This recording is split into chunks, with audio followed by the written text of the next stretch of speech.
We will be having communion, so may I request the ushers to distribute the elements so that we can have communion. And for those that are joining us also via Rock, I pray that you also have your elements with you. Thank you, Lord. Thank you, Jesus. Thank you, Lord. God is good.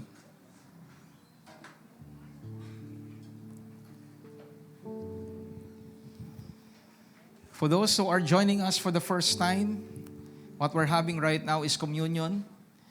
Yung tinapay po ay pagpapaala-ala sa katawan ng Panginoon na nabugbog at nasugatan. At yung pong katas ng ubas ay pagpapaala-ala naman sa dugo ng Panginoon na nabuhos para sa ikapagpapatawad ng ating mga kasalanan. So the bread is not the body of Jesus. Okay. Because if it is the bread, or if the bread is the body of Jesus, then when Jesus Christ at the Last Supper, diba, He took bread. At sabi niya, this is my body. So Christ was present there. He was there in the flesh. And we did not even see Christ saying that He took a portion of His flesh and He gave it to His people. No, that is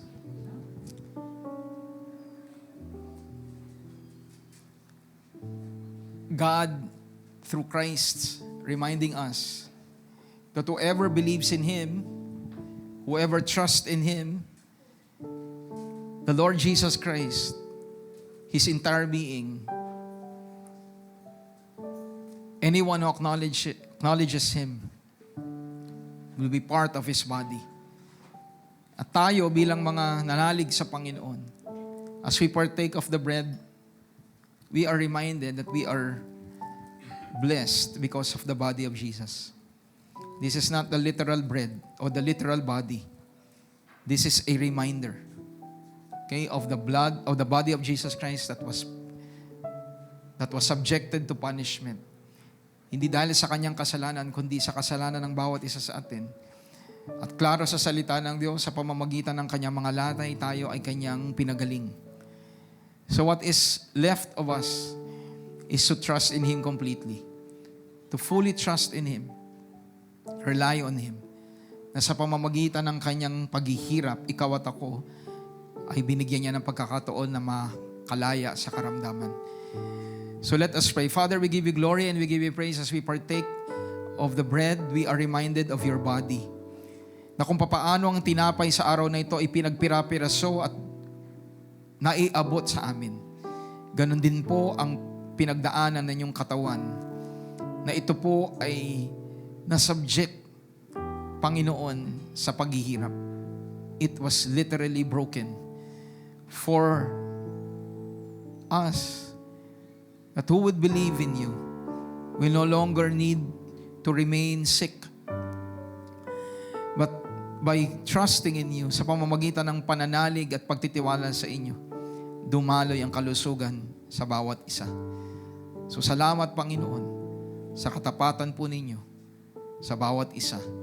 Sa iyo pong pangalan, Panginoong Jesucristo, ito pong aming pananalig. Amen and amen. Sabay-sabay po natin kainin na may pag-ala-ala sa ating Panginoon.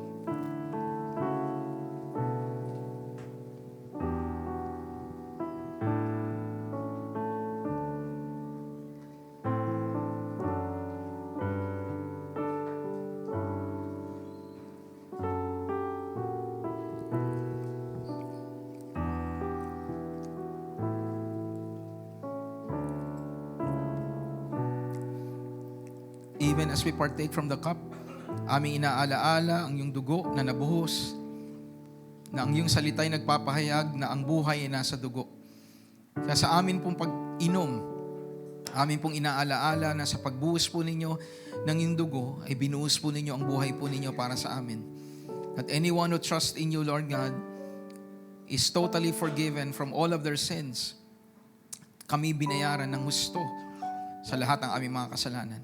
And by faith, through grace, we thank you, Lord, that we are now part of your family. And we thank you, Lord, that we can live a righteous life because of Jesus Christ. Salamat po. Ito pong aming panalangin. Amen. Sabay-sabay po nating inumin na may pag-ala-ala sa ating Panginoon. Thank you, Jesus. Thank you, Lord. Right now, anyone who wants to receive prayer, if you are sick, I want you to stand up wherever you are, and we will be releasing the grace of God over your life, believing together by the grace of God that healing is made available for you. So, sino man po may karamdaman, you can stand up. Hindi po kayo dapat ma-shame. Sa iglesyang ito, ang ating pananalig sa buhay ng tao, tayo po may pagkakataon, nagkakasakit. Hindi dahil tayo po ay may ginawang masama. But we're still in this world that at times our bodies will be subjected to sickness. So right now, as we're standing, salamat Panginoon na ang kagalingan po ninyo ay sa pamamagitan ng grasya ninyo. Na kung papaano ang aming kaligtasan ay hindi namin binabayaran, ang kagalingan ay ganun din. Kayo po ay mabuting Diyos. At ikaw bilang Ama, ayaw po ninyo, ang sino man sa mga anak ninyo, na may sakit.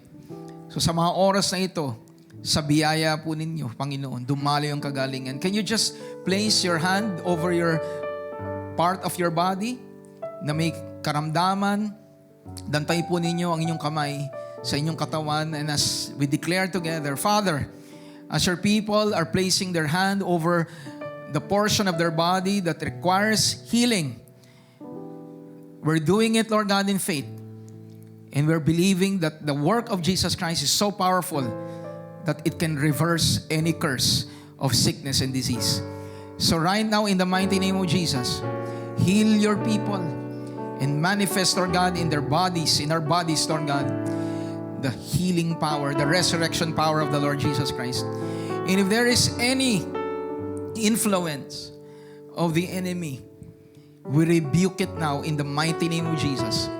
We cancel out, Lord God, any form of control or deception of the enemy in Jesus Christ's name.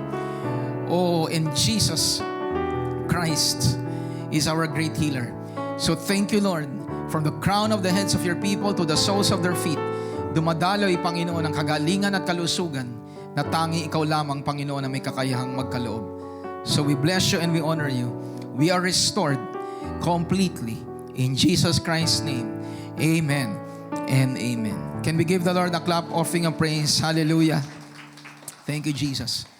Thank you, Lord, for your mercy and grace. Hallelujah. So, again, good morning po sa bawat isa. Pwede po bang pakibati ang inyong katabi ng isang magandang umaga? Amen. So, for those who are joining us for the first time, we welcome you to Reign in Life. Again, where you may find home, find rest, and find life. And it's all because of Jesus Christ. Even those who are joining us via Rock, we welcome you. Sa mga nagbabalik po, hallelujah, salamat po that you have chosen to come back. Okay, for whatever reason, kayo po hindi po namin nakasama. Maraming salamat sa grasya ng Panginoon that you have decided today to come. So pakisabi nga sa katabi mo, nagagalak ako na makasama ka ngayon. Amen. Hallelujah. So let's now proceed to the Word. At yung atin pong tatalakayin ngayon, we are already on our 4th Sunday. Bilis po ng panahon. It's already the 4th Sunday of March. At sa grasya ng Panginoon, the more that we study the Word, the more that we are strengthened. At yung message po na atin pong tatalakayin is entitled, Jesus Christ, Our Precious Cornerstone, the Rock of Elevation. So ang ating Panginoong Jesucristo bilang panulukang bato, okay, siya po ang pinakamahalagang bato at siya bilang bato. Hallelujah, tayo po ay inangat ng Diyos dahil po sa kanyang gawa. Amen po? And we will go to the Word, and yung atin pong text ay nasa 1 Peter chapter 2 verse 8. Basahin po natin sa Tagalog. Sapagkat sinasabi ng Diyos sa kasulatan, may pinili akong maghahari sa Zion, tulad niya'y mahalagang bato na ginawa kong pundasyon. Ang sumasampalataya sa Kanya ay hindi mapapahiya. So anyone who trusts in the Lord Jesus will never be put to shame. So ang confidence natin ay dapat lamang po nasa ating Panginoong Jesucristo. If you want to have a life that is truly guaranteed, free from shame, then it has to be focus on Jesus Christ. Amen po. Verse 7, kaya kayong sumasampalataya, meron po bang sumasampalataya dito sa Panginoon? Ano po ang naging resulta ng Panginoong Jesucristo dahil tayo sumampalataya sa Kanya? Sabi diyan, ay pararangalan ng Diyos. Ngunit sa taong hindi sumasampalataya ay naganap ang sinabi ng kasulatan, ang batong tinakwil ng mga tagapagtayo ay siyang naging batong pundasyon. So, napahiya sila. Pero tayo na nananampalataya, hindi tayo napahiya. Bakit? Kasi tama yung atin pong pagtitiwala at pagkilala sa Diyos. Na si Jesucristo ay ang tagapagligtas at dahil tayo nanalig sa Kanya, pinatunayan ng Diyos sa buhay natin na talagang tayo po ay tinatatag niya dahil siya ang panalukang bato.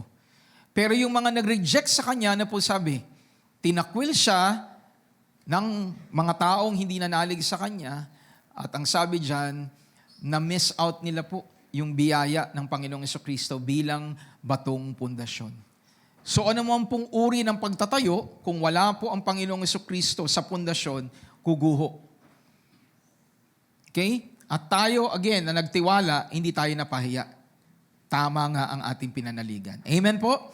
So magpatuloy tayo at ang batong ito ay naging katitisuran sa mga tao at nakadadapa sa kanila kung hindi nananalig sa Panginoon. Pero pag kikilalanin natin siya, tayo po ay pagpapalain ng Diyos. Amen. At anong biyaya ng Panginoon sa buhay natin bilang panalukang bato o pinakamahalagang bato? He now became our rock. And there are things that He did for us, for those who believe in Him. Hallelujah. Number 1 is that He made you royal. We are now part of a royal priesthood. Okay, for those who were not able to join us for the past weeks, pwede po ninyong tignan po yan sa Facebook, okay, or sa YouTube. Just type in Reign in Life Online Church at sa Facebook po ay Reign in Life at Church. Kasi po sa Facebook, 30 days po ay pinipurge na nila. Okay, kaya po sa YouTube po, pag wala na sa Facebook, sa YouTube po kayo pumunta. Okay, we are also owned by God. Sa grasya ng Panginoon, sa Kanyang ginawa sa atin, tayo ngayon ay pagmamay-ari na ng Diyos. Sino po dito ang nasa Panginoong Jesucristo? Ikaw at ako ay pagmamay-ari na ng Diyos. Without Jesus Christ, you cannot claim that you are owned by God. But if you are in Christ, you're owned by God. At pag tayo'y pagmamay-ari ng Diyos, nangangahulugan, tayo ay Kanyang pinahahalagahan. Tayo ay Kanyang pinagpapala ayon sa kung ano ang atin pong kailangan. And today we will cover that we will not just tayo owned, tayo din po ay chosen ni Lord. We are chosen by God. And next week po, sa atin pong one celebration, by the way, next week we only have one celebration, 9 o'clock. It's 5th Sunday, an opportunity para po magkita po ang Section A and Section B.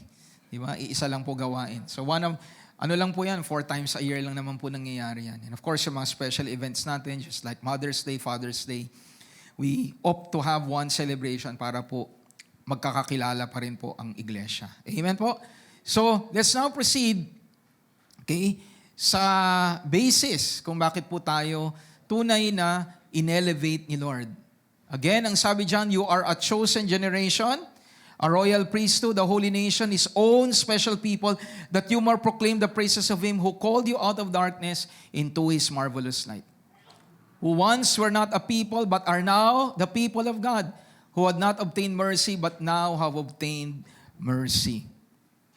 So base po dito, sa talatang ito, sabi dyan ni Paul, o ni Peter sa verse 9, but you are a chosen generation. Sabi nga natin, we are a chosen generation.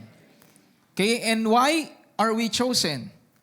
Again, it is because Jesus Christ is our cornerstone. Through Christ Jesus, our precious cornerstone, we are declared chosen by God Himself. And because God was the one who chose you, then that implies that we are special. Ang Diyos ang pumili sa iyo, so special ka.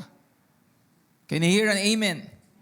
So ano man po ang sinisiksik ng kaaway sa isip natin, sa grasya ng Panginoon sa araw na ito, mapaalalahanan tayo na ang Diyos ang pumili sa iyo. And because it was God who chose you, then it indicates that you and I, we are special before God. Amen po. At alam niyo po mga kapatid, ang gusto ko pong idiin ngayon as we continue, the word chosen has an implication. Hindi lang po ito basta po tayo ay makaranas ng galak. Uy, pinili ako ni Lord ah. Or yung bang, ang take ko nga kanina, yung parabong sa mag-asawa or sa isang, babae po na nililigawan, di ba, na parang kilig naman. Di ba, nasa dami-daming mga babaeng mas maganda kaysa sa akin. Ako ang pinili niyang ligawan. Hindi lang po yung ganong tayo ay natutuwa. Because we understand that when you choose something, there is a deeper meaning why you chose it.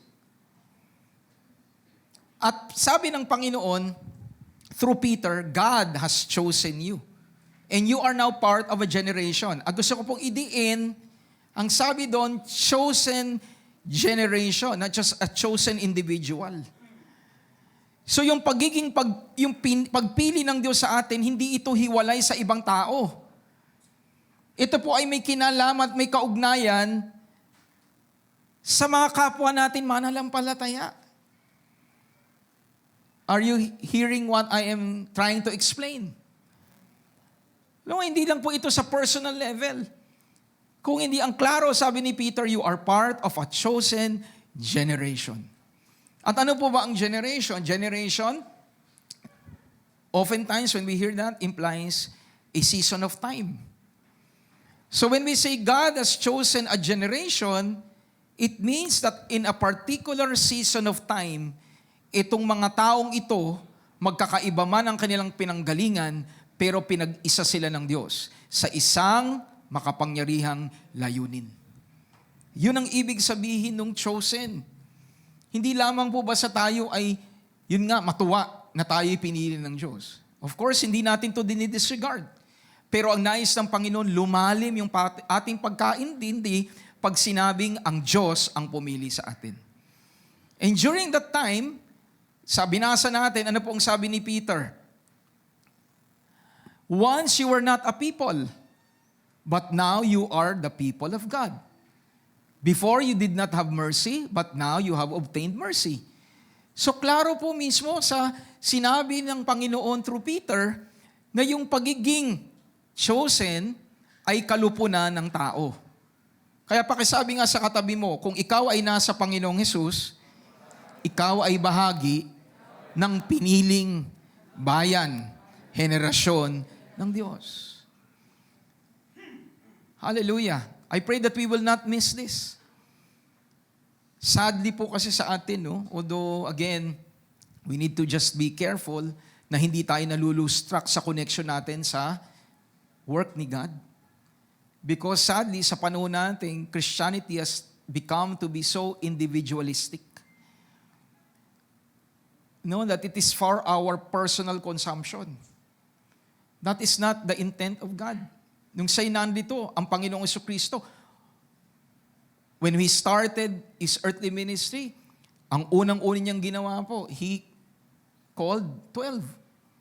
So doon pa lang makikita na natin na when the Lord came proclaiming about the kingdom of God at hand, it speaks about the community of believers. Can I hear a big amen? Again, importante po yung kaalaman ng bawat isa. Pero hindi po tumitiwalag sa overall na plano ng Diyos na tayo po ay iisa sa harapan ng Panginoon. Can I hear an amen? And the reason why God did that, it's because He has a particular purpose. So when you look at the word chosen, eklektos, sabi nga natin, chosen. Ano ibig sabihin? Select. Pinili. By implication, favorite. Pakitignan nga yung katabi mo, sabi mo sa kanya, pinili ka ni Lord, so favorite tayo. Si Lord ba naman ang pumili sa'yo? Ano pa bang kahulugan nun? The favorite ka ni Lord. Again, hindi po ito pang sariling consumption. kung hindi bawat isa sa atin. And that is why when we understand this, ang desire natin is for other people to find out also what we have. Sa Tagalog, pag unawa natin na ang Diyos pumipili ng kalupunan ng tao, pag ikaw ngayon ay kabahagi na nun, hindi mo sinasarili. Ang desire natin, ibahagi ito sa iba. Ang desire natin, ma-equip yung ibang tao kung ano yung nararanasan natin. Hallelujah. Sang-ayon po ba kayo doon? Kaya hindi na po kailangan magtanong. Amen na kayo kagad. Again, chosen people. Chosen generation. Maaaring ang Panginoon nagsisimulang pumili, mag-raise up ng bayan sa pamamagitan ng iisa. Pero hindi na nanatiling isa. Even when the Lord created the world, diba, nag-iisa si Adam, what did he do? He started community by creating Eve. And anong sabi niya? Multiply. When he wanted to establish a nation, what did he do? He chose Abraham. Pero hindi doon natapos. What did God say to Abraham? Nations will be blessed through you. A people will rise up from you. Because God's desire from the very start is to choose people, to select people out of so many, so that, sabi dyan, yung word na eklektos is chosen out. Sabi nga natin, chosen out. So, ibig sabihin, maraming tao, meron siyang hinango sa karamihan ng tao at sila ay pinagsama-sama ng Panginoon. Nandyan pa po ba tayo? That eklektos also means elect. The word elect is not just simply to choose. Actually, the word elect has a different meaning altogether. Or a deeper meaning altogether, which means when you're elect, you're righteous. You have been made right before God. Di ba, pag sinabing elect, tinalaga ng Diyos, pinili niya, hiniwalay niya. Kaya sa darating na eleksyon, ang eleksyon po ay hindi po basta lang pagpili. Pagpili sa tama. Ba't di pa kayo nag-amen? Di ba tama naman po? Ang eleksyon ay pagpili po ng hindi basta lamang popular. Kaya nga, eleksyon, nawa po sa mensaheng ito mapaalala sa atin, pag sinabing eleksyon, pumili ng nararapat. Because ikaw at ako pinili ng Diyos. At nung pinili niya tayo, anong una niyang ginawa? Nilinis ka niya. Nilinis niya tayo sa mga kasalanan. So I pray, mag-speak sa atin ito sa darating na Mayo. Iboto niyo po ako. Di ba? Sa darating na Mayo. Pastor, kahit naman sino piliin natin dyan eh. Ba't ba ako napupunta dyan? Hallelujah. The truth is, people who are fallen will not meet the standard of God. Pero I firmly believe with all of my heart that there are certain principles in the Scripture that we cannot blatantly disregard. Maaaring hindi natin alam ang buhay ng tao. Hindi naman natin siya kilala. Pero kung meron po tayong mga nalalaman that blatantly is out there, sa grace ni God, let us choose, elect people who will more or less live out to the principles of the Scriptures. And everyone says, Amen. Can we give the Lord a clap or finger praise? Again, let's continue. Choice. And when eklektos, going back to the intent of Peter, is that they have been chosen out by God. Sabi nga natin, by God. Sino pumili? Si God. For the rendering of special service to Him. Yan ang ibig sabihin po ng eklektos. Hindi lang po basta pinili. Pinili niya dahil meron siyang ipapagawa. Pinili siya dahil meron purpose si Lord kung bakit kanya at ako ay pinili. Can I hear an amen? Just to share with you this idea, okay, of being chosen with a particular purpose. Again, based on the Scripture, it is because of Jesus Christ.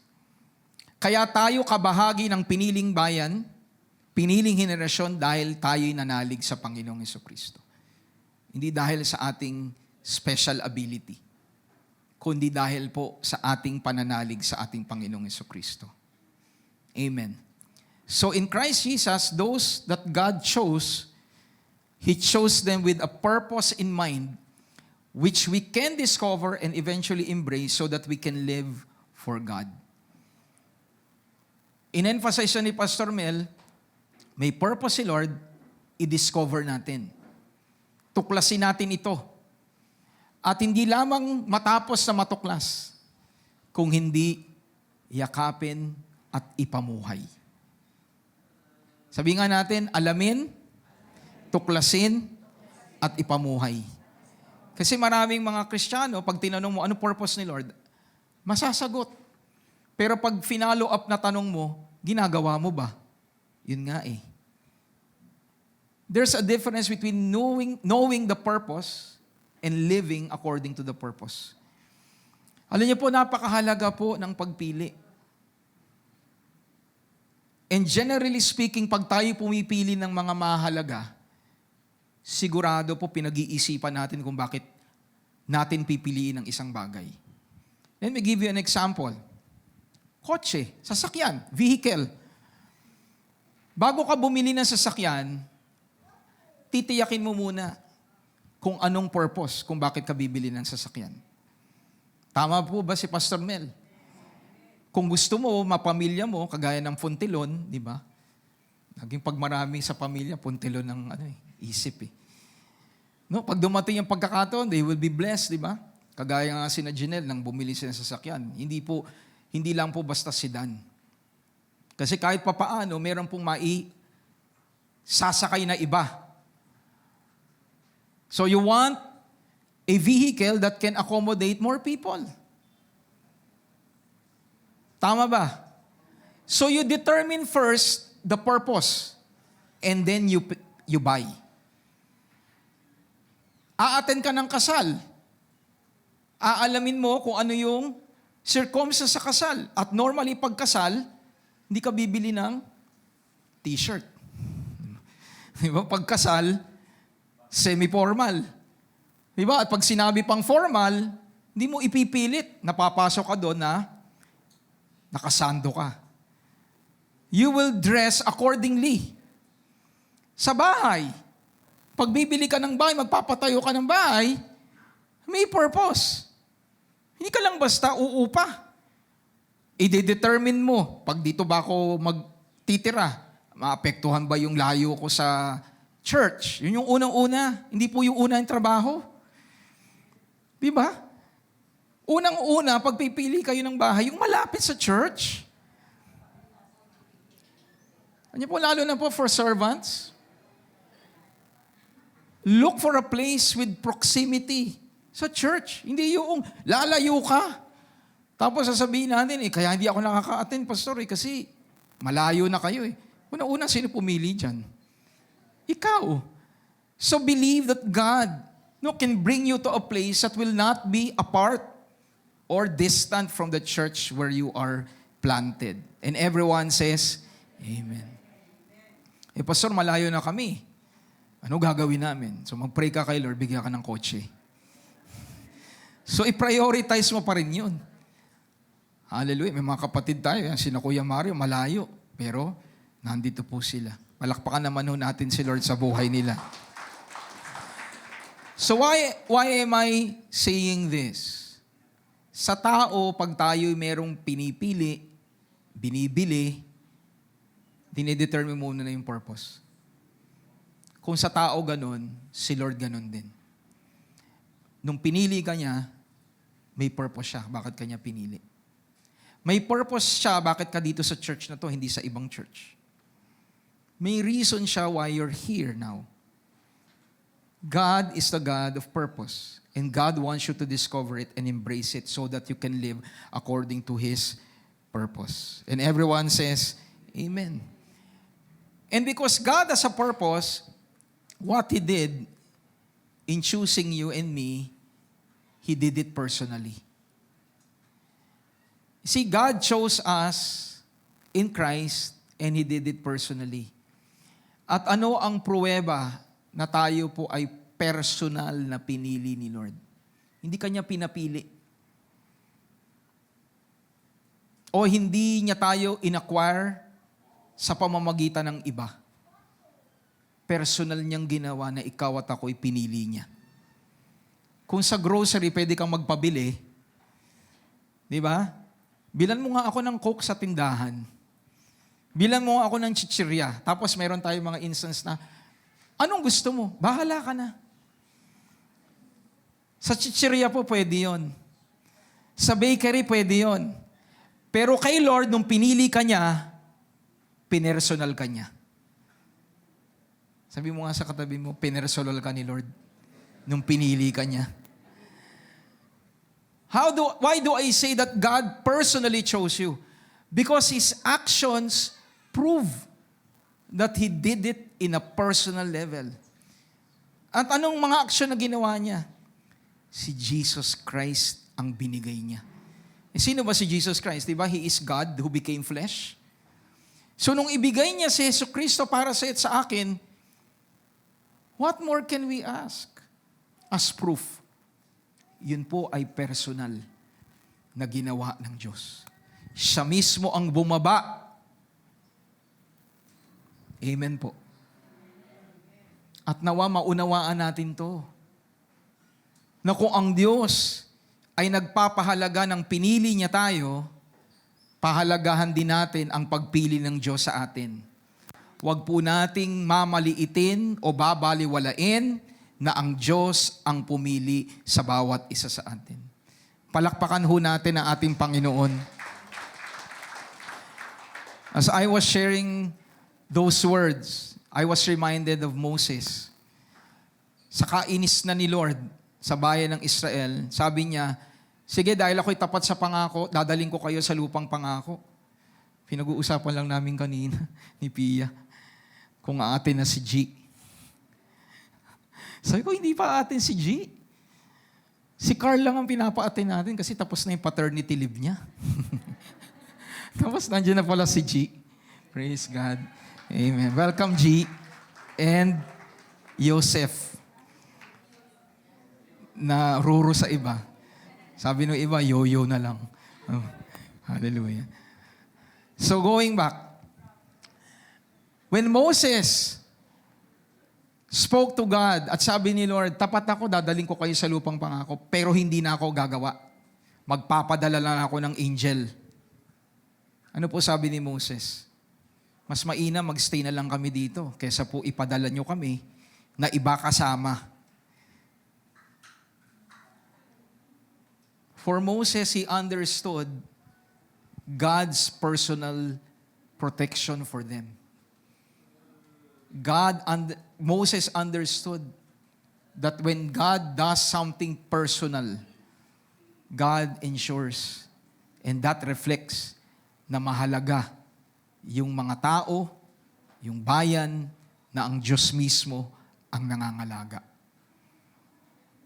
So muli, pakisabi sa iyong katabi, ang Diyos ang personal na pumili sa iyo na maging kabahagi ng henerasyon ng Panginoon. And everyone says, Amen. Can we give the Lord a clap offering of praise? Hallelujah.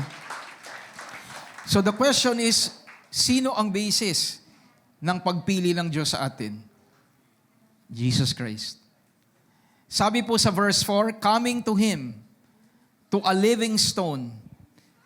Yung Him doon pertains to Jesus Christ. Nilarawan si Jesus Christ bilang living stone. And Him being a living stone, He experienced rejection by men. But, despite of the rejection, despite na siya po ay hindi kinilala, ano po ang sabi po ng Biblia? Rejected by men, but chosen by whom? Chosen by whom? By God. It was God who chose Jesus Christ. And then ang sabi dyan, He is precious. This Jesus Christ, living stone, although rejected by men, chosen by God, is precious. Pansinin natin yan. Sino si Jesus Christ? Living stone. In verse 5, you also. Sino yung you dyan? Ang church. Of course, nung time na yon, yung kausap ni Peter. Okay? Pero the same principle applies to us. Bakit? Nanalig sila sa Panginoon, nanalig din tayo. So tayo ngayon ay living stones also. Are you listening? At si Christ na living stone, tayo living stone dahil sa faith natin kay Lord, hindi na inulit. Pero ang assumption, kung ano siya, as living stone, ganun din tayo. So living stone si Lord, ano pong pinagdaanan niya? Rejected by men. Kung ikaw ay chosen by God, there will be instances that people will reject you. Amen po. At ang prayer natin, nire-reject tayo ng tao, hindi dahil gumawa tayo ng mali. Diba? Kasi ibang usapan po yun, na nireject ka ng tao dahil may mali kang ginawa. If we will be rejected because we're following the truth, then embrace it. Because Jesus Christ went through the same. Wala siyang ginawa, nagpala siya sa lahat ng tao, pero sa kabila nun, hindi siya kinilala. Ikaw din, kung may mga pagkakataong ganun, manatili kang nagpapatuloy. Amen po. Because people might reject you. Ano po kasunod kay Christ? He was rejected by men, but chosen by God. So tayo na living stone, sino po ang pumili sa atin? Si God. Tignan mo nga yung katabi mo. Sabi mo ka sa Kanya, sa itsura mo pa lang, talagang pinili ka ni Lord. Di ba? Di ba? Nagliliwanag ang kadakilaan ng Diyos sa iyo. Sabi nga nung awit, di ba? Dati na alam natin. I can see in you the glory of my King. Yes, I love you with the love of the Lord. We can see the glory of God in us because it is the Lord who chose you. And everyone says, Amen. And not only that, he was chosen by God and precious.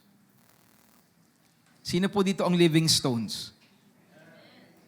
Because of Jesus Christ. So kung si Christ living stone, chosen by God at precious siya, ikaw na living stone, you're chosen by God, and that means precious ka. Sabi mo sa katabi mo, you're precious. Hallelujah. Precious. Sa mga nagpa-follow dati ng ano ba yun? Lord of the Rings ba yun? Lord of the Rings. Precious, my precious. Hindi po ganun pangit, di ba? We are precious before God. Can you hear an amen? And because you're precious, and this is the proof na talagang tayo po ay mahalaga sa Diyos. Sabi dyan, you are now being built as a spiritual house. I tell you, there is no carpenter, no engineer nor architect will be able to build a house ng isang materyales. Tama po? An architect, a contractor, an engineer would need various materials. Iba-iba. Ganon din tayo. Sabi po dyan, you are being built as part of a spiritual house. You are a holy priesthood. And because you are a holy priesthood, you are now called to offer up spiritual sacrifices acceptable to God through Jesus Christ, our Lord. So the work that Jesus Christ did is indeed the only firm foundation of why they chose in Him, or those that have been chosen by Him are indeed chosen. Okay?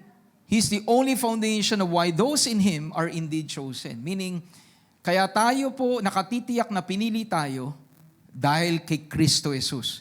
na nasa sa buhay natin.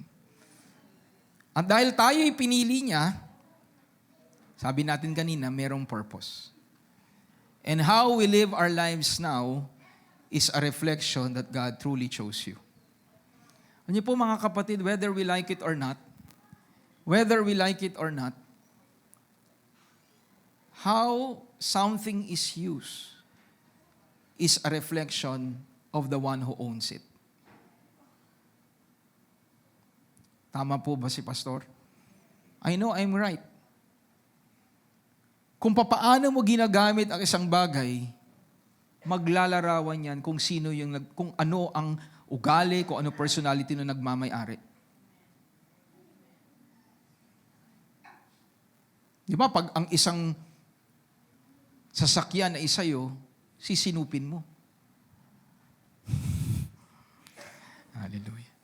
Turuan tayo ni Lord na sinupin ang mga kotse natin. Sa bahay, you want to take care of your house.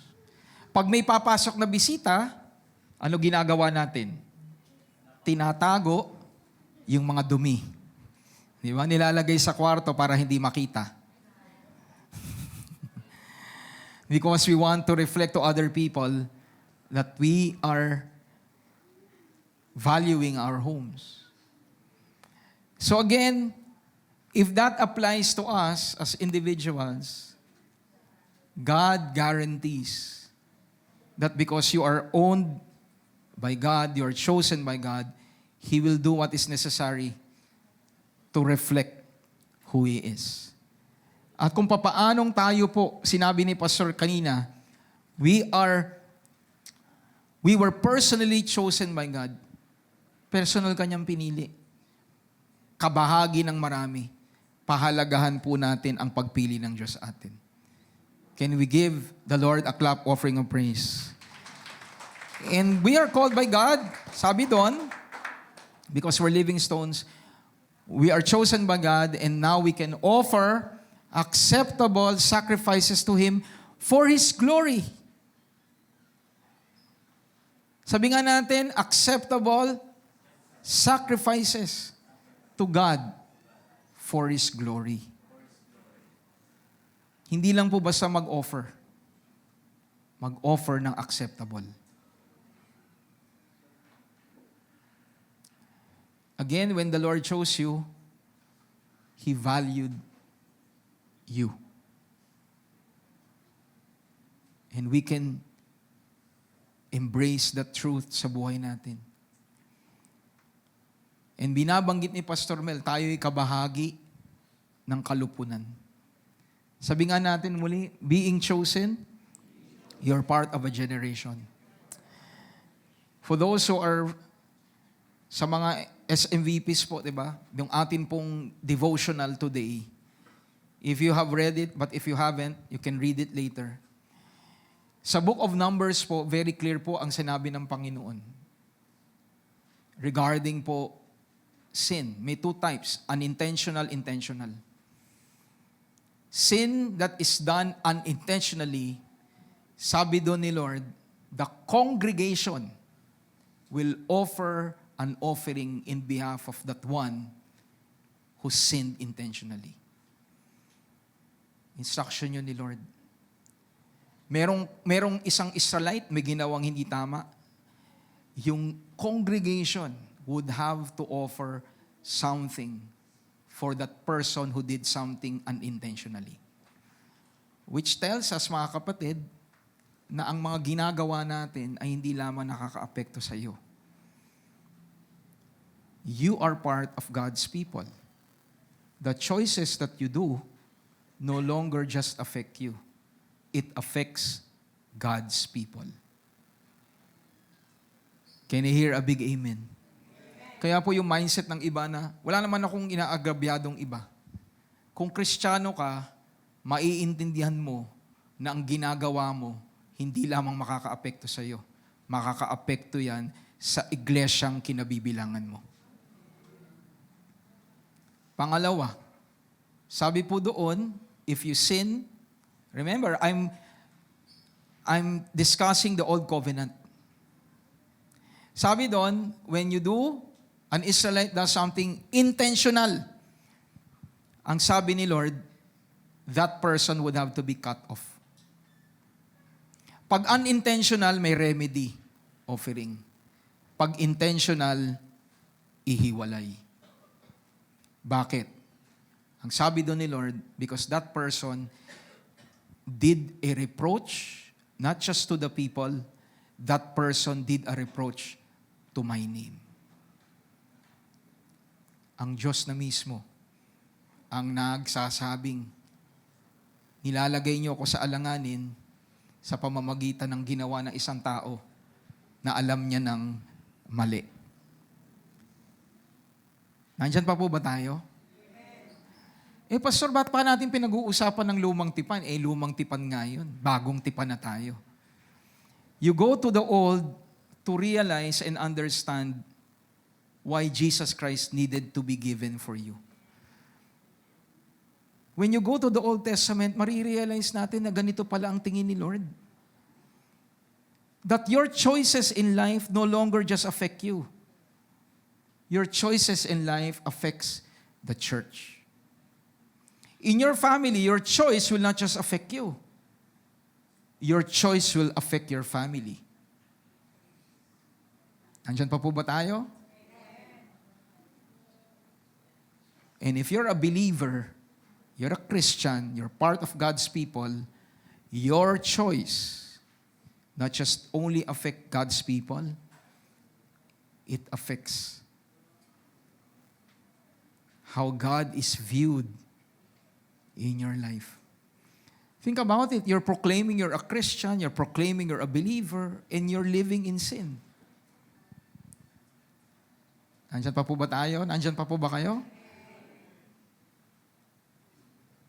So what is now the solution? The solution is Jesus Christ.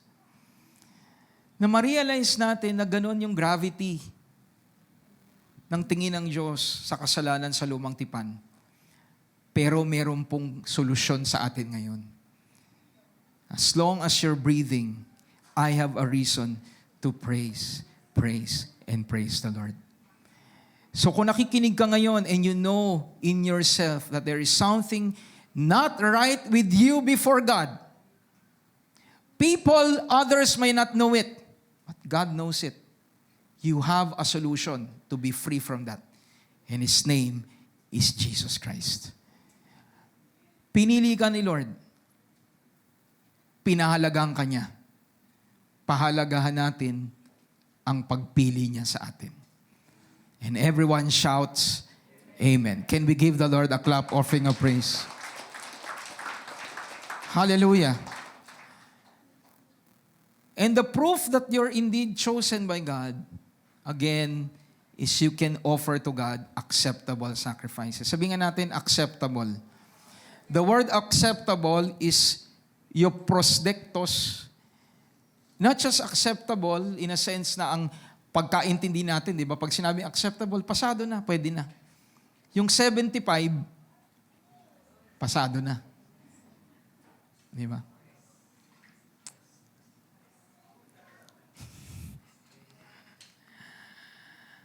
But that word euprosdektos ay hindi lang po basta pasado. Acceptable. The real meaning of acceptable in the sight of God is well received, welcoming, and pleasing. Sabi nga natin, well received, well pleasing. Let me cite an example regarding giving. Regarding a gift. Sino po dito ang nakaranas na po na magbigay ng regalo na hindi kayo tiyak na yung ibibigay nyo, ikatutuwa ng bibigyan nyo? Nakaranas na ba kayo ng ganon? Nakatanggap na ba kayo ng isang regalong tinanggap nyo? Thank you. Thank you Naalala mo ko. Tapos nilagay mo pa dun sa tag, it's the thought that counts. Di ba? Pero nung binibili mo yung regalo, hindi ka sigurado na matutuwa yung tatanggap nun. Nakaranas na ba kayo ng ganon? Ako, nakaranas na ako ng ganon. And there are reasons why we are not confident na ibibigay natin, ikatutuwa ng pagbibigyan natin. It can probably because of budget. Di ba? Gusto mo siyang bigyan ng ref. Gusto mo siya talagang bigyan ng kotse. Di ba? Kaya lang ang budget mo, kaya lang Matchbox. Di ba? So what am I trying to explain? Sa tao, pwede yung ganun. Na tayo'y magbigay for the sake na magbigay. Pero kay Lord, because He is so gracious, na ang ibinigay niya si Christ para sa atin. When we give to God, ang maging default natin, ibigay natin yung alam nating ikatutuwa ng Diyos. Huwag tayong basta lamang magbigay. Remember, you are chosen by God. It means He gives you the capacity to offer something to God na ikalulugod ng Diyos. Can we give the Lord a clap offering a praise? When you give to God, give your all, give your best. Huwag nating tipirin ng Diyos. Ibigay natin kung ano yung nararapat ayon sa kakayahang ibinigay sa atin ng ating Panginoon. Amen po ba? Can you say to your neighbor, give the Lord the best that you know God will accept. Kung sa tao nga, gustong-gusto nating ini-effortan tayo, di ba? Noong isang araw, nakatanggap po ako. Salamat kay Tita Betchy. Nakapagpadala po siya ng sinigang sa bayabas. Okay? Pangatlong araw na po, tinitipid ko eh. Ako lang ako kumakain sa bahay. Pero every time I eat, 2 isda eh. So alam ko po yun, sabi nga ni Tita, very humble pa si Tita. Sabi nung dumating na, minessage ko siya, salamat Tita, pinadala niyo ako ng sinigang sa bayabas. Alam niyang favorite ko. Sabi niya, Pastor, matagal ko nang iniisip yan eh. Pa-humble pa si Tita. So the point that I would like to drive at, alam niya, pag binigay niya sa akin yun, ikakatuwa ko.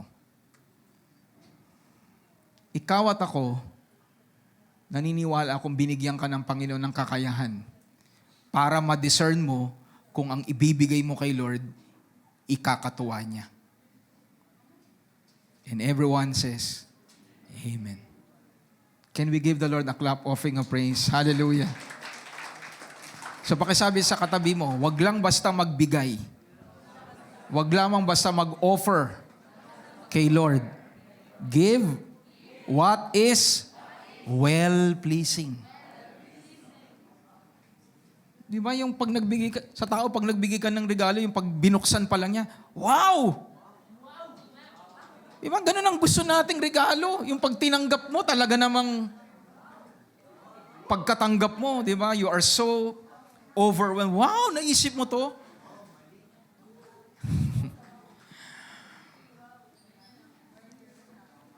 So the work of God is really precious. Perfect. Why? Because you are now privileged to offer to Him and be accepted through Him. Ano po ang ibig sabihin po niyan? Paano mo masasabing perfect ang ginawa ni Lord for you? Para sa akin, ang resulta nun. Ang resulta ng ginawa ni Christ, may privilege ka ng mag-offer kay Lord. May privilege ka ng pag ano yung offer mo, ikakalugod niya. Di ba? Wala ka nang pwedeng intindihin pa. Wala ka nang pwedeng gawin pa para ikaw ay accept ni Lord. Para ikaw ay palapitin ni Lord. Ang primary foundation is no other than the work of Jesus Christ. Kaya bilang bahagi ng piniling henerasyon, bawat isa sa atin, let us serve God and let us offer to God sacrifices that are pleasing to Him. And everyone says, Amen. Hallelujah. So let's have a break. Pakilabas po yung KitKat. Joke lang. Joke lang. Kala nyo ha. So let's have a break by giving to God. Ano pong Sunday ngayon? Fourth Sunday. And every time na sumasapit po ang fourth Sunday, we will be supporting, giving our support to the pastor. And before we give, I just want to share this. Sa Numbers, alam niyo po yung atin pong pagkakaloob o pagbibigay actually says a lot of your standing as part of God's people. Let me read sa Numbers, chapter 15, verse 14. Sabi dito ni Lord, if a stranger dwells with you, or whoever is among you throughout your generation and would present an offering made by fire, a sweet aroma to the Lord, just as you do, so shall he do. Sino yung pinapatungkulan na he shall do? Speaking of a stranger.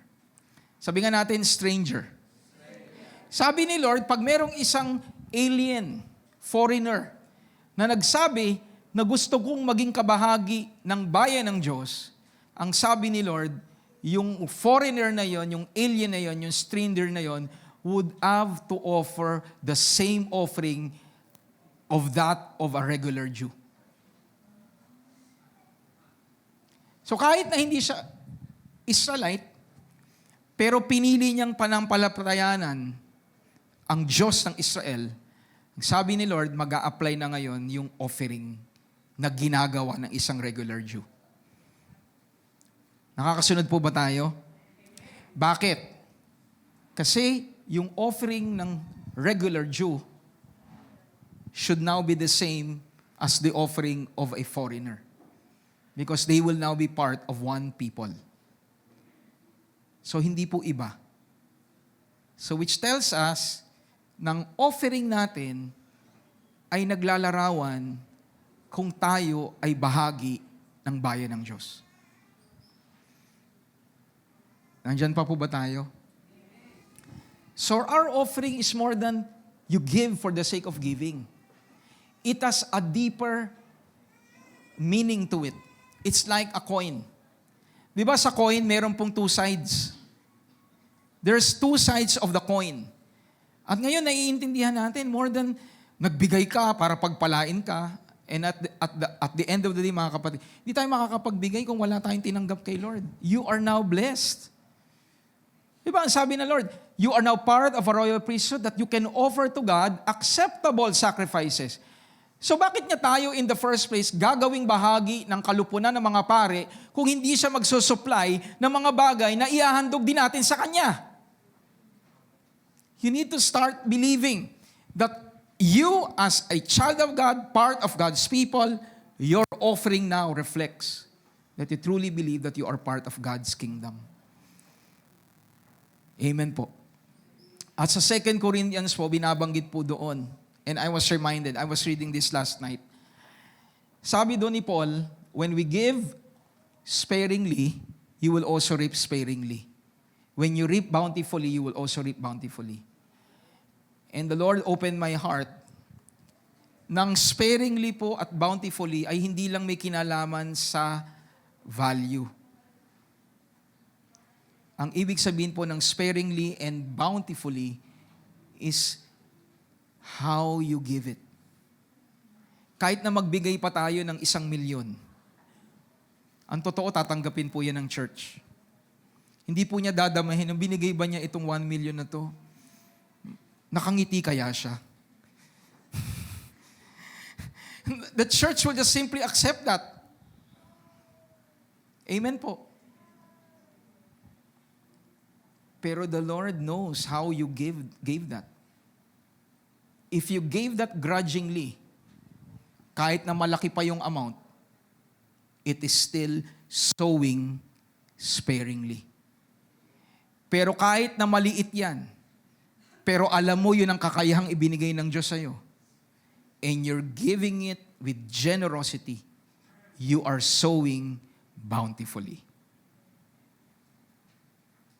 So sa araw na to, mga kapatid, let this be a reminder to everyone that our offerings especially dahil tayo'y kay Kristo Jesus, we can offer to God.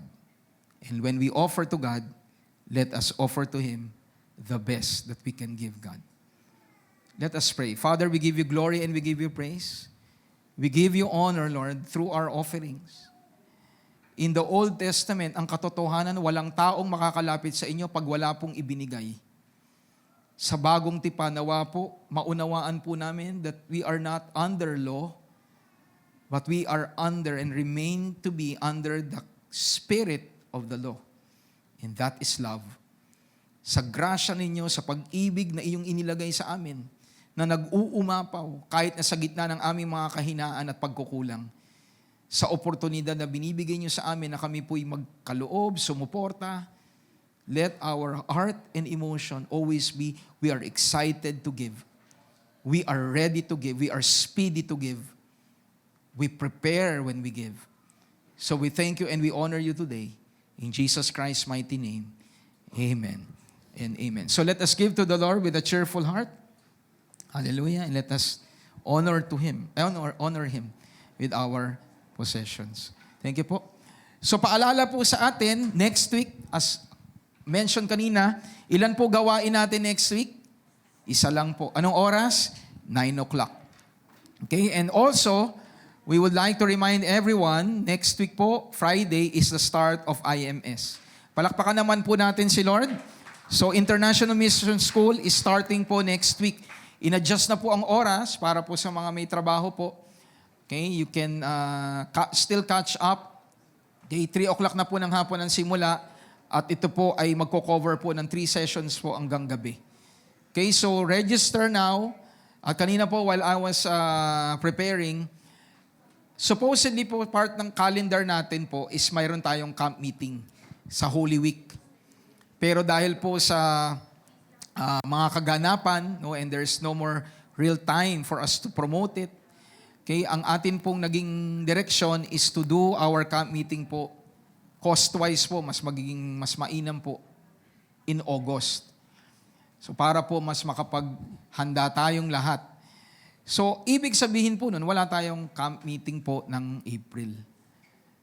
At may purpose si Lord, kaya may IMS. I-advance natin ang matututunan natin sa Holy Week. Matin po kayo ng March 28, 29, and 30. Because you will discover really the mission of God for you. For us as a church together. So again, okay, mag-sign up na po kayo and let us be part of God's training for everyone so that all of us will really go out and make disciples of all nations. Palakpakan ho natin ang ating Panginoon. Sige po, malakas sa palakpak para sa ating Diyos. Sabi mo nga sa katabi mo, magkikita tayo sa IMS. March 28, 29, and 30.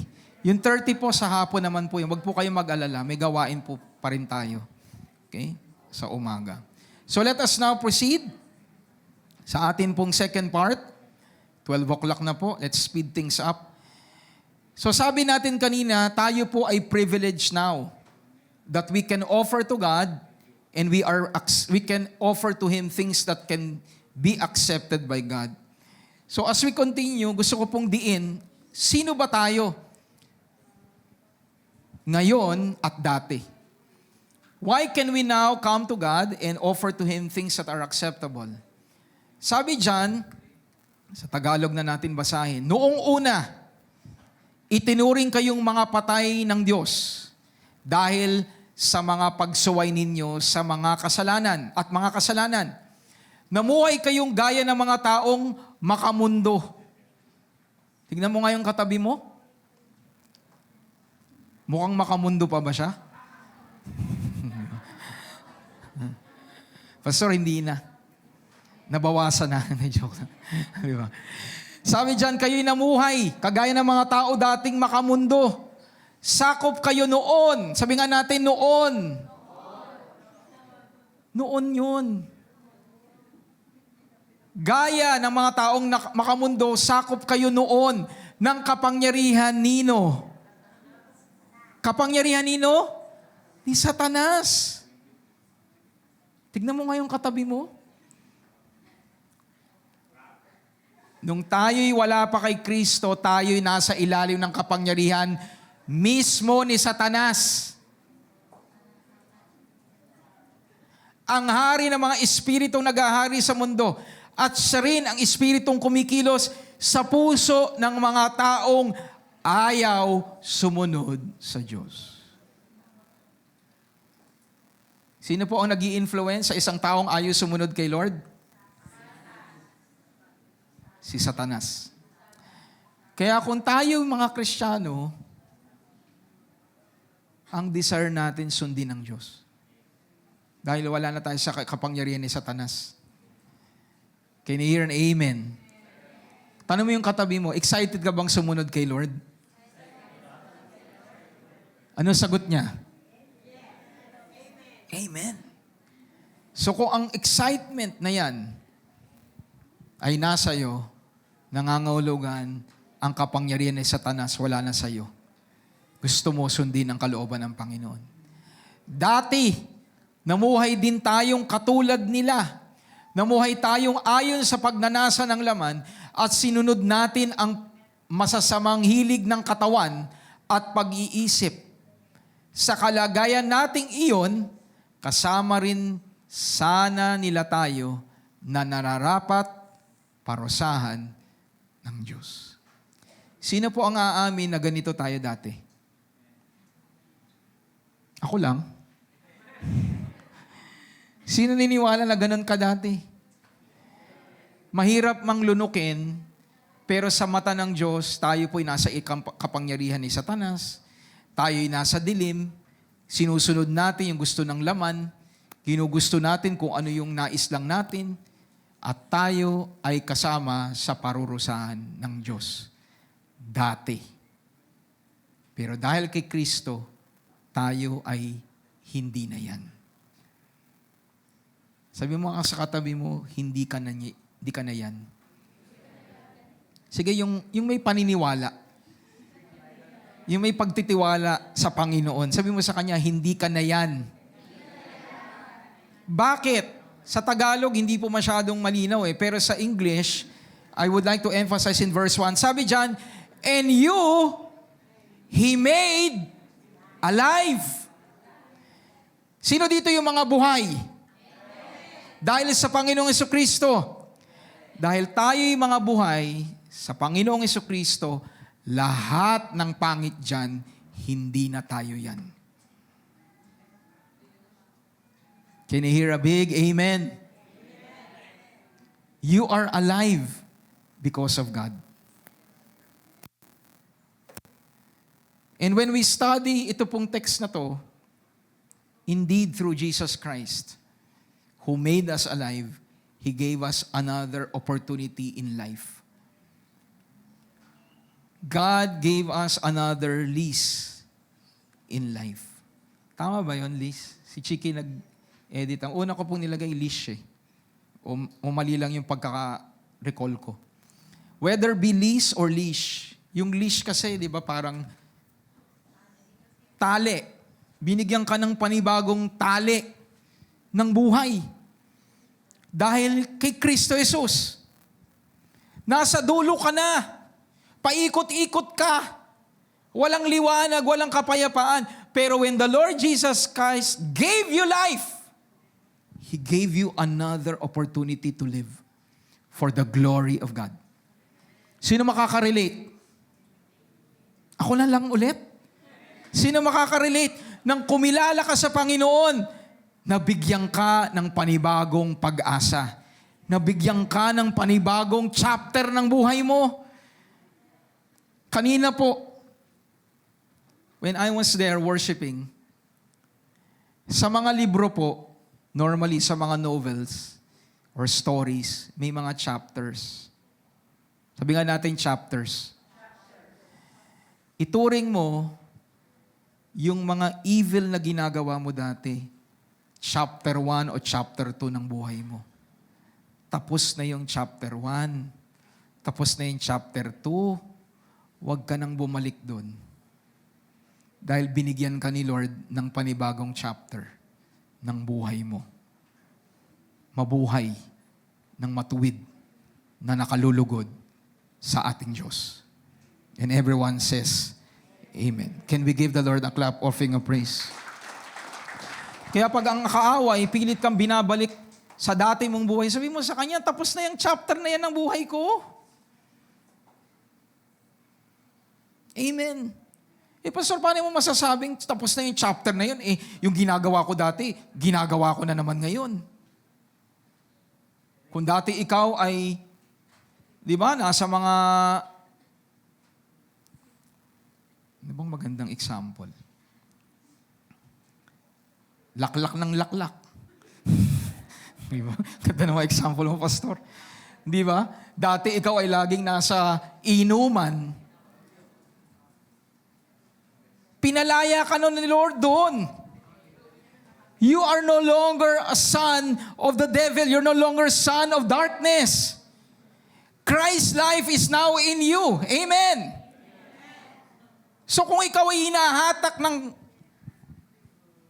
paa mo at nakita mo na naman ang sarili mo doon na nakainom, sa grasya ni Lord, sabihin mo kay Lord at sabihin mo sa sarili mo, hindi na ako nararapat dito.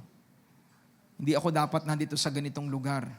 Kung meron man akong paglalagakan ng aking oras, hindi dito, sa iglesia ng Panginoon, sa tahanan ng Diyos, doon ko ilalagak ang aking oras. Can you hear an amen? Panaligan po natin na bago ka na.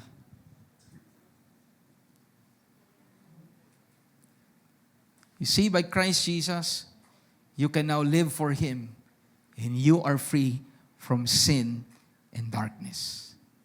And everyone says, Amen. Palakpakan nga natin si Lord. I don't know about you. When you're given another chance in life, and this time around to bring glory and honor to God, I tell you, papahalagahan natin yun. And we are, when we understand it. Kasi mahalaga sa atin ang chance, mahalaga sa atin ang buhay. Tayo bilang mga Kristiyano, ang sabi doon, God has made you alive. Tayo dati ay patay, pero binigyan niya tayo ng bagong buhay. Sa ating mga Kristiyano, mahalaga ang buhay. Do you agree with me? Life is so precious. The way we treat life as Christians reflects God's value of life. Let me prove to you. Sa atin bilang mga Kristiyano, we are against abortion. Bakit? Kung tutuusin, di ba? Some would say na yun po'y hindi pa tao. Pero we are against it. Why? The moment that baby, whatever form, has a heartbeat, we do our best to protect it. Nandun pa po ba tayo? Ano pa? Sa mga may karamdaman, sa kapatid mo, o sa kakilala mo, sa lola mo, pag may karamdaman, what do? You try your best to extend their breath. Tama po ba si Pastor Mel? Minsan nga sasabihin natin, kahit na gumastos ako, ipangutang ko, ang buhay ng tao, ang hininga niyan, iisa lang. Kikitain mo yan. Pinapahalagahan natin ang hininga ng tao. Bakit? Bilang mga Kristiyano, alam natin sa hininga, naroroon ang pagkakataon para makilala si Kristo.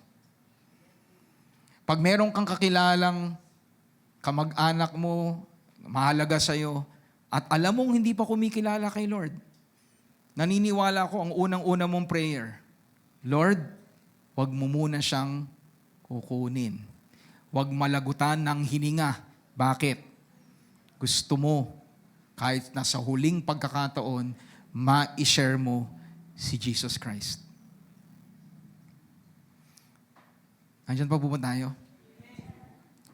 Why do we go out sa mga taong hindi natin kakilala? Because these people who are breathing still have the opportunity to know Jesus Christ. God is the God of life. He's not the God of the dead. He's the God of the living. Kaya tayo bilang mga Kristiyano, klaro sa isip natin kung gaano kahalaga ang hininga ng tao. Sabi ng Panginoon, I did not come to kill, to steal, and to destroy, but I have come to give life and give life more abundantly. Sa mga Kristiyanong kagaya natin, sabi mo sa katabi mo, sa mga Kristiyanong kagaya natin, klaro sa atin, hindi na parito si Lord para pumatay, magnakaw, at magwasak. Naparito siya para bigyan tayo ng buhay at buhay na masagana. As long as a person is living, there is still chance for that person to repent. I hope that it is clear to everyone. God is not in the business of killing. He's the business of giving life to people. And every Christian in this place agree with me and shout, Amen. Can we give the Lord a clap offering of praise? Kasi sa atin, valuable yun eh. No? So I pray that with everything that is happening to us, with all the noises that we are hearing, it should be clear for Christians. God is the God of chances. And He wants people to be rescued. He wants people to be redeemed.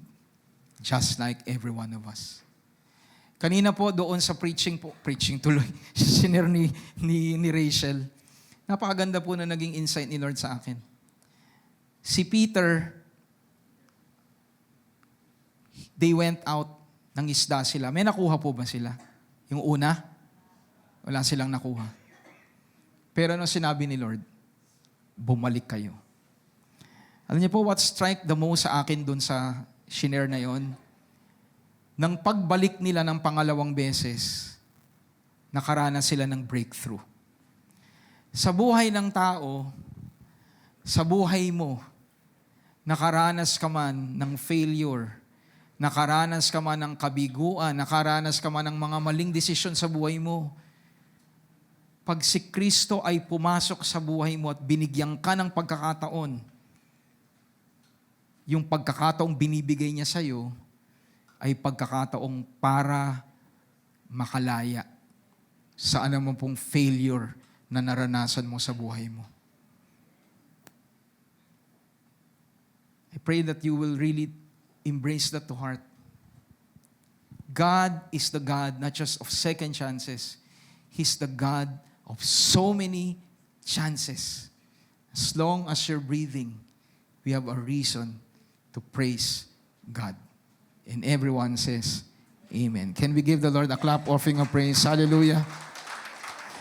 So ano po ang nang pumasok sa buhay natin kaya nabago tayo? Grace. For by grace you have been saved through faith, and that not of yourselves, it is the gift of God, not of works, lest anyone should boast, for we are His workmanship, created in Christ Jesus for good works. Dati tayo, ginagawa natin kasalanan, pita ng laman, hiwalay sa Diyos. Pero nang pumasok ang grace ni God, verse 10, sino na tayo ngayon? We are now workmanship of God. And we are now created to do good works, which God prepared for us beforehand that we should walk in them. Mga kapatid, dati tayo ay nasa ilalim ng kasalanan, tayo ay nasa ilalim ng kapangyarihan ng kadiliman, pero nang pumasok ang grasya ni Lord sa atin, Mga kapatid, hindi na po kasalanan, hindi na po dilim ang gusto nating gawin. Sa grasya ni Lord, unawa natin na merong mabubuting bagay na gusto ng Diyos na gawin mo at gawin ko ng sama-sama. Can you hear a big amen?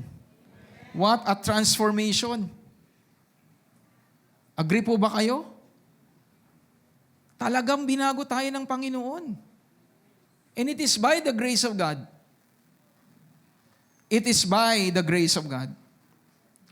So instead of being slaves to sin, as God's workmanship, we can now do good works. Sabi nga natin, do good works.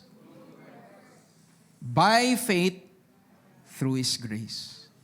Why do I need to emphasize by faith through grace? Bakit tayo naligtas? Sa pamamagitan ng grace ni Lord. Sa pamamagitan ng grace ni Lord, naligtas ka. Sa pananampalataya mo sa biyaya ni Lord, naligtas tayo. Amen. Hindi po yun hiwalay sa verse 10. Yung usapin ng grace through faith is also connected to a life, sabi doon sa verse 10, nilikha tayo ng Diyos at sa pakikipag-isa natin kay Kristo, binigyan niya tayo ng bagong buhay para gumawa tayo ng kabutihan na noon pa'y itinalaga na ng Diyos na gawin natin. This verse 10 is related to verse 8 and 9. Naligtas ka dahil sa grace ni Lord through faith. So yung paggawa natin ng mabuti, it is also by grace through faith. Simulan nating panampalatayanan na magiging kabahagi ka sa gawain ng Diyos. Nandyan pa po ba tayo? Manampalataya tayo. If you are not doing and you're not serving God right now, begin to believe. Begin to trust in God that you will serve God. You believe that you will go to heaven. Nakita na po ba natin ang langit? Sino po dito nakakita na ng langit?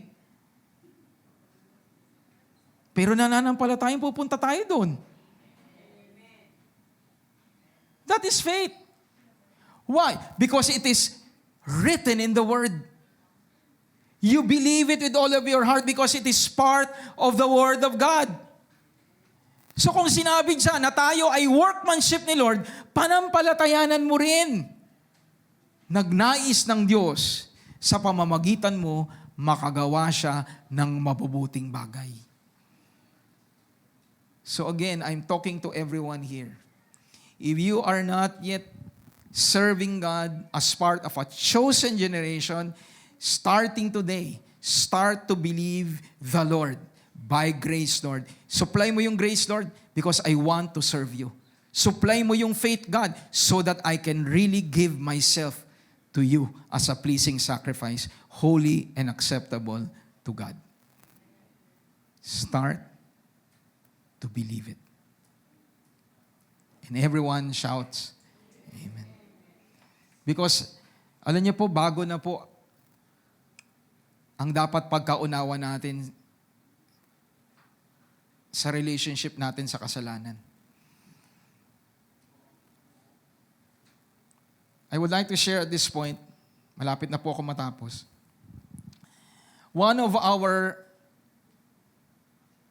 church fathers, si Saint Augustine. Kilala niyo po si Saint Augustine?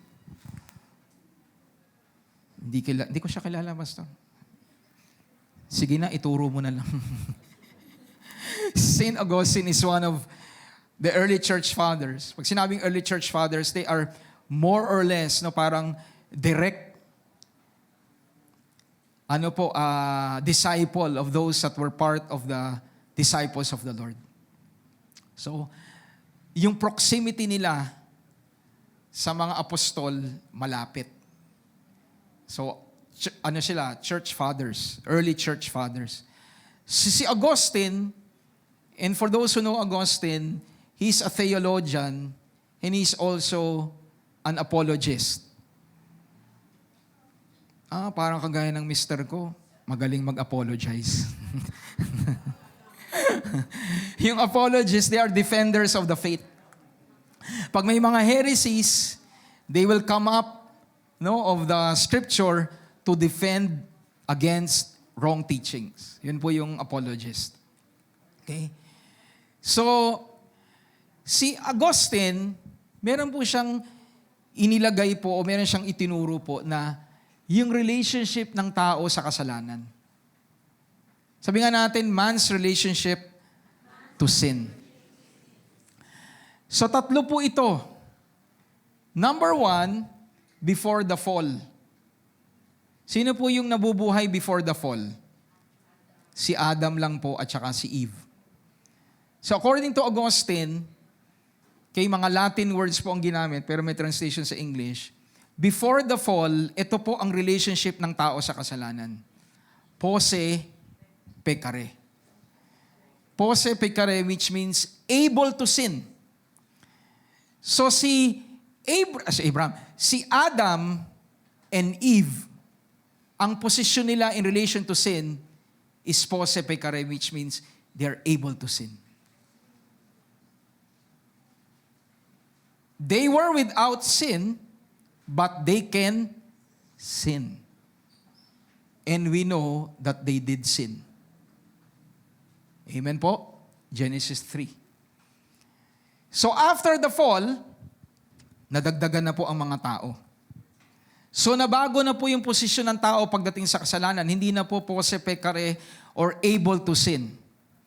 Ito na po ang tao after po ng fall. After the fall, it's now non-posse, non-pecare. Which is, human beings after the fall, they are not able to not sin. Kahit ayaw ng taong magkasala, magkakasala siya. Kahit nagaano ka pa kadisiplinado. Kung nabubuhay ka bago sa third,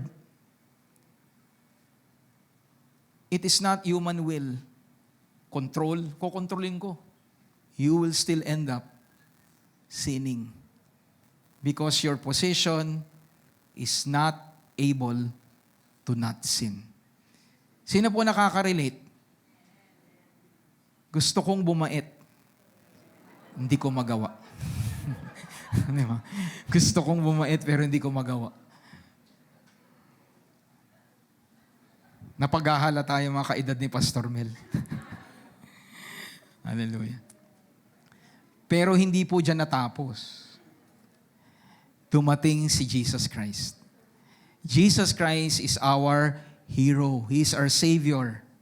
So tayo ay hindi na nananatili dun sa not able to not sin. Ito na tayo. Tayo na ngayon ay posse non-pecare, which means we are now able not to sin. We are now able not to sin. Ganyan po ang power na binigay ni Lord sa iyo at sa akin. Kina Eva at Adan, they have the ability to sin. And they did sin. Nung wala pa si Kristo sa atin, gusto man nating hindi magkasala, magkakasala tayo. Pero ngayong si Kristo ay nasa iyo, meron ka ng kakayahang hindi magkasala. Kaya po yung mindset na sinasabi ng iba, Pastor, kaya ko lang na magawa yun kasi tao lang ako. Totoo naman, tao ka. Hindi kita kausap kung hindi ka tao. Diba? Pero yung defeatist na mindset, kaya ako ginawa yun kasi tao ko. Wait a minute, Christian ka? Kung Christian ka, ang unang-unang dapat mong paniwalaan, yes, tao ka, pero binigyan ka ng kakayahan ni Lord na hindi mo naoohan yung kasalanan. And everyone shouts, Amen. Can we give the Lord a clap offering of praise? Sabi mo nga sa katabi mo, in Christ, you are now able not to sin. Di ba? Ganda-ganda po nun. You can now not sin. And this is the beauty of the power of the Lord Jesus Christ. So ang tanong dyan, hanggang kailan tayo pipili na gumawa ng tama? Sino dito ang chosen? I'll end with this. In the book of Revelation, chapter 17, verse 14, this will make war with the Lamb. Yung this po dyan, when you read it, pertains to 10 kingdoms, 10 kings that will go against the Lord Jesus Christ, the Lamb. Pero despite of them coming together to go against the Lamb, ano po sabi? The Lamb will overcome them. And this is what is truly awesome. That the Lord Jesus Christ, the Lamb, who will overcome the kingdoms, the kings of the world. He is the Lord of lords, and He is the King of kings, and those that are with Him are the called, the chosen, and the faithful. Yung called po dyan, yung tinawag, hindi po yung nanglalamig. Called. We are called, tinawag. Pakihawak nga yung katabi mo. Anong dama mo sa kanya? Nanglalamig? Sa Tagalog po, lalabanan nila ang tupa, ngunit matatalo sila. Dahil si Kristo Jesus na tupa, ang Panginoon ng mga Panginoon at Hari ng mga hari, at kasama ng Panginoon at Hari ng mga hari, kasama niya ang mga tapat na tagasunod ng Diyos na kanyang tinawag at pinili. Why do I need to emphasize this? Pag pinili ka ni Lord, maniwala ka na kaya mo sa grasya ni Lord hanggang dulo. Hindi tayo pang hanggang taon lang na to. Tayo ay pinili ng Diyos, tinawag niya, kaya magkikita-kita tayo hanggang dulo. Palakpakan nga natin ang ating Panginoon. Sige po, malakas sa palakpak para sa Diyos. So God's chosen people, despite that they know that there is opposition, hindi po madali, merong mga persecution, may temptation, but they can continue to overcome evil and do good until Christ returns. Ang mga tunay na mga Kristiyano, nagpapatuloy hanggang dulo. Sabi nga sa iyong katabi, dahil tunay ang tinanggap mo kay Lord, makakarating tayo, makakaabot tayo hanggang dulo. Kita-kita po tayo sa finish line. Amen? Parang marathon. Alam niyo po sa marathon, kahit po huli ka, iintayin ka. Generally speaking, hindi naman buong 10 araw ka hindi pa tumatawid, di ba? Pero more or less, ang objective sa marathon, lalo na sa mga hindi naman po talaga nakikipagkarera, is just to finish the line. Tayo, bilang mga mananampalataya, let that be our objective, that we cross the finish line. Because people are chosen, we are called by God, and we can be faithful until the end. Amen po. Hallelujah. So pakisabi ka sa katabi mo, congratulations in advance. Through Jesus Christ, makikita kita sa dulo. And everyone shouts, Amen! Thank you, Lord. Di ba, hindi natin ikatutuwa na mayroon pong tumatalikod. So let's continue as we end. We are God's blessed because He made us royal, He made us owned by God, and today we have learned we are God's chosen generation.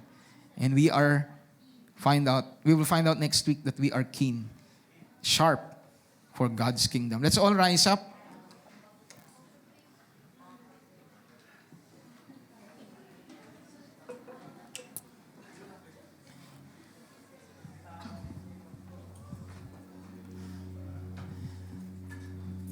Thank you, Lord Jesus.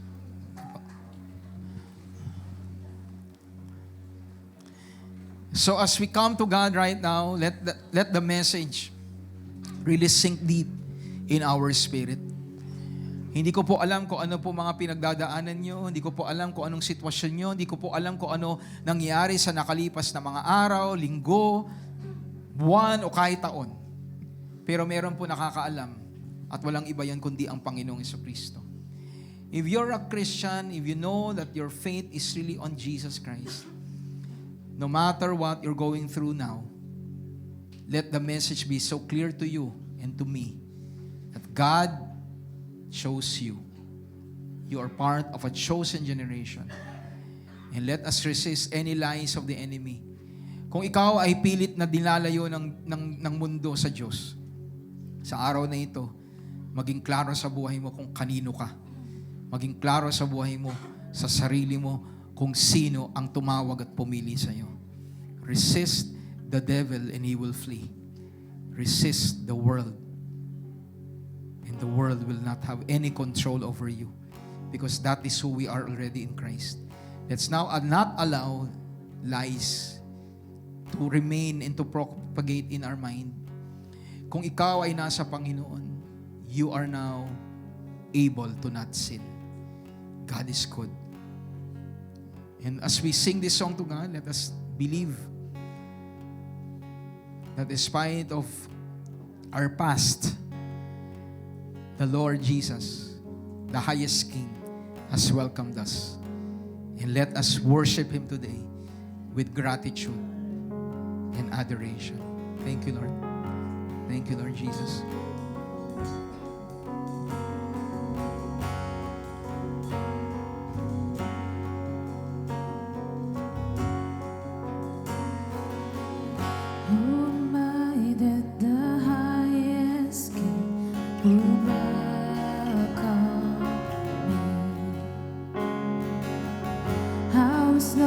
But He brought me, oh, His love for me, His love for me. Who the Son sets free, oh, is free indeed. I'm a child of God, yes, I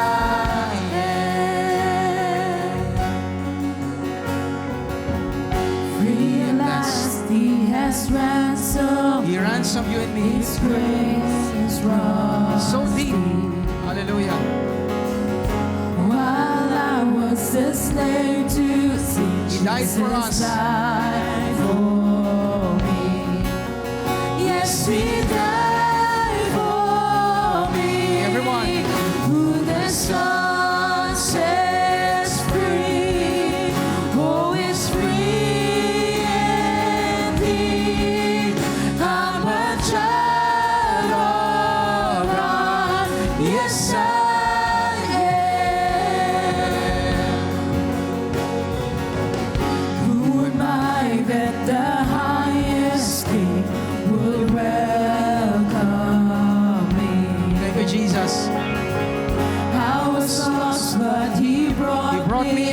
Oh, His love for me.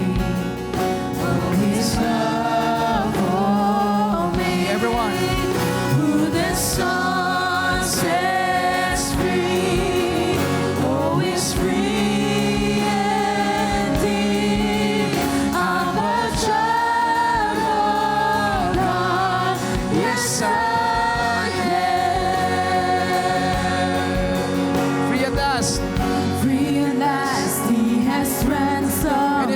runs deep. Ano man ang sitwasyon mo, God is giving you another chance. While I was a slave to Jesus died for me. Jesus died for me. Yes, He died for me. Who the Son sets free, oh, is free indeed. I'm a child. Yes, I am. In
on, lift up your hands to the Lord. Oh, it's free. If you know and believe that Jesus Christ has freed you from sins, and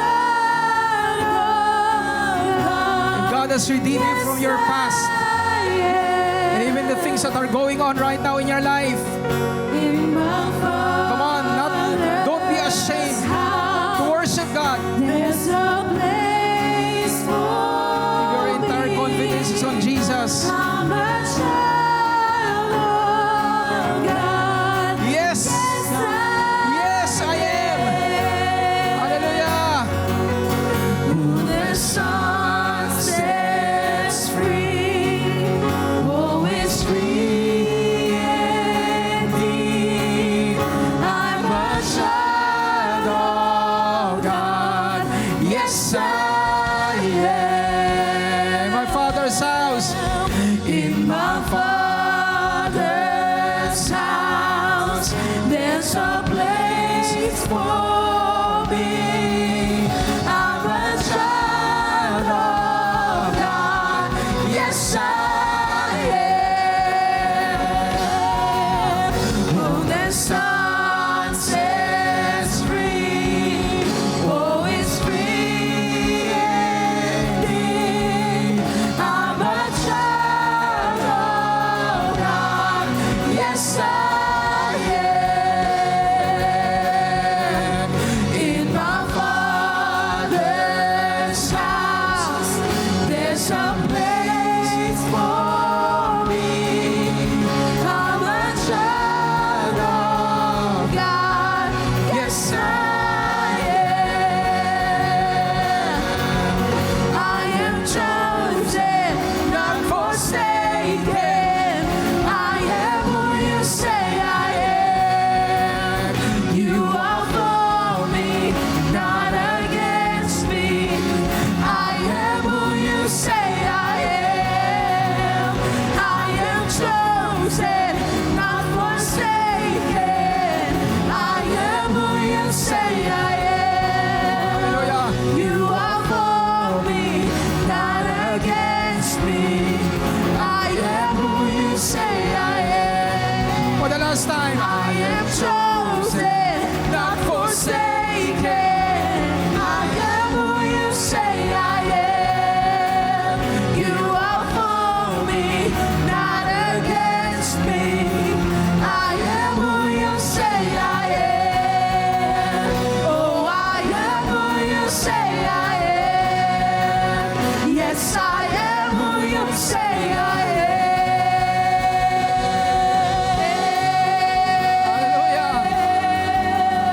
Hallelujah. We believe you, Lord. We trust in the perfect work of the Lord Jesus Christ. Oh, hallelujah. Hallelujah. Oh, hallelujah. Thank you, Jesus Christ. Hallelujah. Yes, I am, Lord. I am free. I am chosen. I am called, and I am faithful, Lord.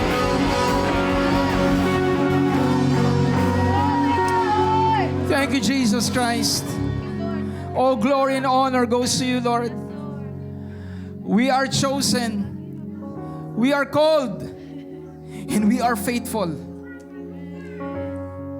No matter what the flesh tries to do, we declare that we are faithful before God. And that grace through faith will allow us, Lord God, really to offer ourselves to you as a living sacrifice. Lord, today, allow your people to truly believe their identity in Christ. That we place our complete confidence in the power of what Christ has done for everyone. We are part of your chosen generation.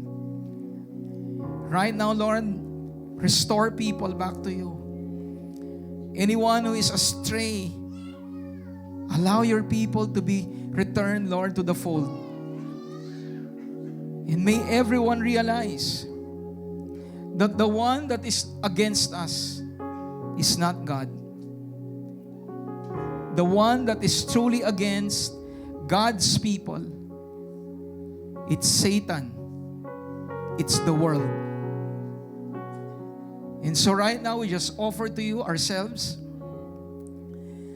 Anyone, Lord God, who truly wants to come, truly wants to surrender his or her life to you, you're giving them another chance. That's how gracious you are. That's how gracious you are towards your children. And right now, this time, I pray that it will now be different. With an understanding coming from the Holy Spirit, we will not take for granted the chance that you are giving us. And we will value the work that you have done. And today, Lord, we just respond to your grace in our lives. Bless everyone today, and may we truly bring glory and honor to God, offering ourselves first and foremost, and anything that you want us to offer to you, acceptable, well-pleasing, that you can well receive these things sa iyo, Panginoon. We just bring back to you all glory and all praises. Can we all say, in Christ Jesus, I am chosen, I am chosen. I am called, I'm called. and I am faithful. And I'm faithful. Again, let's say that in Christ Jesus, In Christ Jesus. I am chosen, I am chosen. I am called, I'm called. and I am faithful. And I'm faithful. For the last time, in Christ Jesus, In Christ Jesus. I am chosen, I am chosen. I am called, I'm called. and I am faithful. And I'm faithful. By the grace By the of God God. in my life, My life. in Jesus Christ's name, Name. amen Amen. and amen. Can we give the Lord a clap offering of praise? Hallelujah. Kids, you can come now in front. And can we all lift up our hands towards God?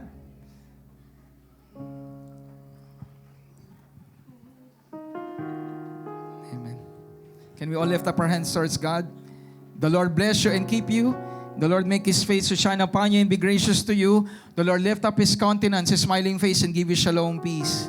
I declare the grace of the Lord Jesus Christ, the agape, the unconditional love of our Abba Father, and the fellowship, the communion of the Holy Spirit to be upon you, upon your family, both biological and spiritual family, and that includes lahat ng mga bata nandito. You are part of God's family. As we all together proclaim the gospel of our Lord Jesus Christ to people around us, to cities in Metro Manila and the Philippines, and even to the nations, proclaiming that Jesus Christ is coming back very soon. In the name of the Father, and of the Son, and of the Holy Spirit, and everyone shouts, Amen and Amen. God bless you, kids. Pakisabi nga po, we are part of God's family kingdom.